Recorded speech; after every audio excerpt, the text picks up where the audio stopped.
Emergency brake pad replacement. Let's say you're driving on the road and for some reason you notice, your brakes are out.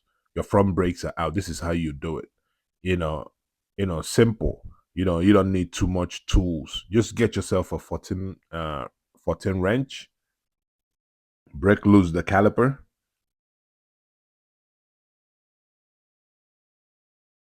take out the old brake pads.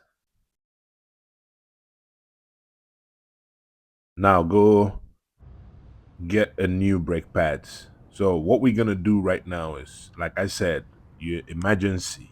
You don't need fancy tools. Take out the bottom metal clips on the on the brake.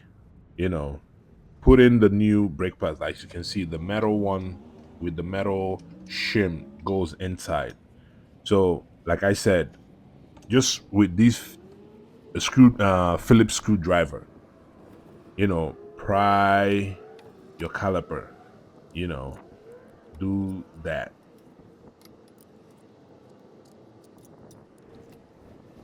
See, a little bit more. You don't need, this is emergency replacement. You don't need fancy tools and stuff. Like, you literally in middle of nowhere and you need to replace your brakes. This is what you do. So now the piston has gone in, put the old everything together. Make sure after replacement you spin the wheel to make sure there is no noise, any metal noise. That's it. Hopes this video helps you. Thanks for watching.